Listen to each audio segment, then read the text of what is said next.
My name is Sarah. I'm a young woman who thought she had it all: a loving husband, a supportive family, and a promising career. I worked hard every day as a marketing executive, pouring my heart into my job to create a better future for us. Little did I know, I was building a life that would soon come crashing down. It was a Friday evening, and I was exhausted. The office had been buzzing with a new campaign launch, and I barely had time to breathe. But tonight was special. I had planned to surprise my husband, David, with a homemade dinner to celebrate his recent promotion. As I drove home, I imagined his smile, the way his eyes would light up at the smell of my cooking, the warmth of our little home filled with laughter. But when I stepped through the front door, my heart sank.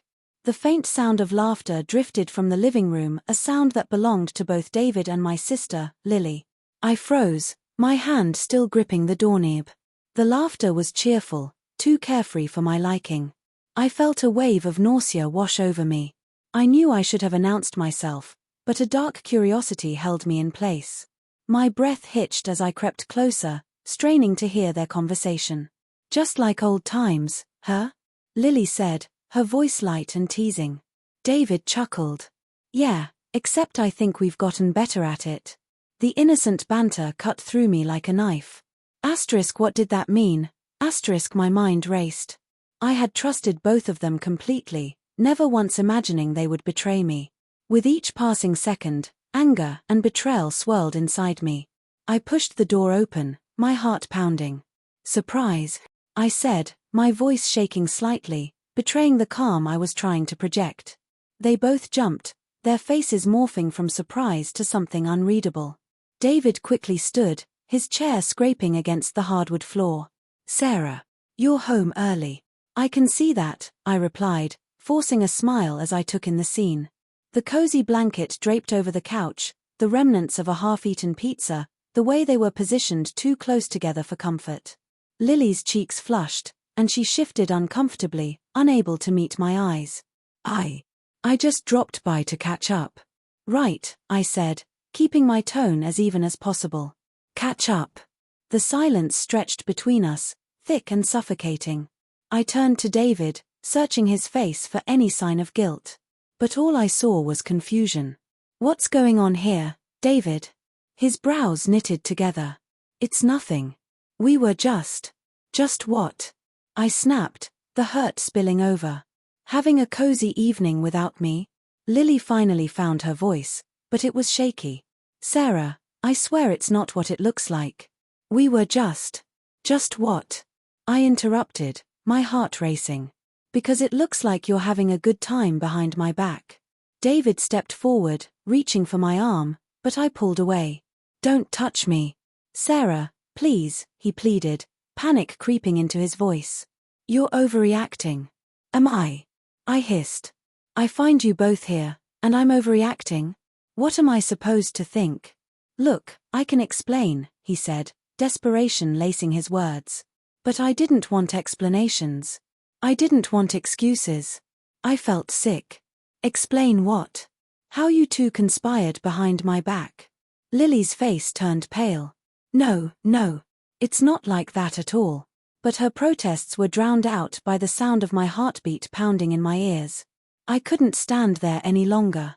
"I need air," I said, stumbling out of the house, my vision blurred with tears.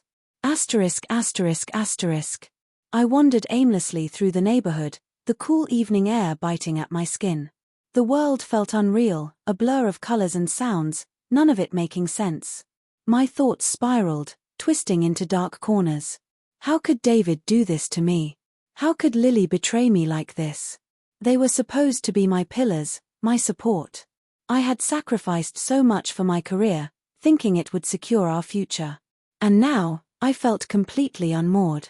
I found myself at the park, sitting on a cold bench, my hands trembling as I buried my face in them. Moments later, my phone buzzed. It was a message from my mother. Sarah, we need to talk. Your sister is very upset. I felt a surge of anger. Upset. I was the one who had been blindsided. But I knew my parents would side with her. They always had. She was the baby of the family, and I had always been the one expected to shoulder the burdens. Come home, my mother continued. We want to help you understand. Help. They wanted to help me understand. I was the one who had been betrayed, and now they were going to make it about Lily. I shot back a quick reply. I'm not ready to talk. But it didn't matter. I could already hear my mother's voice in my head, the way she would plead with me to forgive my sister, to see the bigger picture. And sure enough, when I returned home, there they were, my parents, waiting in the living room, the tension palpable. Sarah, sweetie, my mother began, her voice dripping with concern. We're so glad you're home. We need to discuss what happened earlier. Discuss? I snapped. What's there to discuss? I caught my husband with my sister. That's the end of the story. Please, just listen, my father said, trying to calm me. Lily made a mistake, but she's your sister. We need to talk about forgiveness. Forgiveness? I echoed, incredulity spilling over. You want me to forgive her? She's been sleeping with my husband. My mother's expression shifted, a familiar frustration crossing her features. Sarah, you need to understand how hard it's been for Lily. She's been feeling neglected. You're always working, and she just wanted someone to lean on. The words hit me like a slap. Neglected. I had been working my ass off to provide for all of us. I felt my face flush with anger. So, it's my fault. I'm the bad guy here. No, that's not what we meant, my father interjected, but it was too late. The cracks in my heart deepened. My mother continued, we just want you to see that family is more important than pride. You need to talk to Lily, to understand her side. Understand her side? I could hardly contain my rage. She's my sister, and she knew exactly what she was doing. And David, he was supposed to love me. What kind of man betrays his wife? As I paced the room, the weight of their expectations suffocated me. I could feel their disappointment, their urgency for me to mend things, and it made me sick. Sarah, listen to reason, my father said. You two can work through this. Relationships are complex, and you have to communicate. Communicate? I laughed bitterly. What's there to communicate? That she slept with my husband? Please, my mother said softly, her eyes pleading. Don't shut us out. We want to help. But help meant nothing to me now. I felt lost in a storm of betrayal, with nowhere to turn. I stormed out of the house, slamming the door behind me, the echoes of their words chasing after me. Days turned into a blur. I went through the motions, but my heart felt heavy. I stayed late at work, throwing myself into my projects, trying to drown out the hurt. My colleagues noticed my distant demeanor, but I brushed off their concerns. Then came the day I received a call from David. Can we talk? He asked, his voice tight. I hesitated but knew we needed to clear the air. I agreed to meet him at a nearby cafe. As I arrived, my heart raced, both from fear and anger. I spotted him sitting at a table, his face shadowed with regret. Hey, he said quietly, his gaze avoiding mine. Thanks for meeting me. I took a deep breath, my pulse quickening. Let's just get to it, David. Why did you do it? He looked up, eyes filled with shame. I don't know. It was a mistake, Sarah. Lily and we were close, and I thought it would help me feel better about everything. Feel better? I echoed incredulously. About what? Me working hard to provide for us. Did you think cheating was the answer? I messed up, he said, desperation flooding his voice. I thought I could keep it a secret. I never wanted to hurt you. Yet you did, I replied coldly, trying to keep my composure. You've hurt me more than I can describe. He reached across the table, but I pulled my hand away. Don't. Just don't.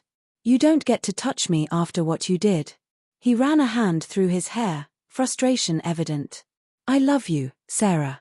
I made a terrible mistake, and I want to fix it. I'll do anything to earn your trust back. Anything? I scoffed. You think I can just forget? You think you can just waltz back into my life after betraying me? Tears glimmered in his eyes. I'll prove it.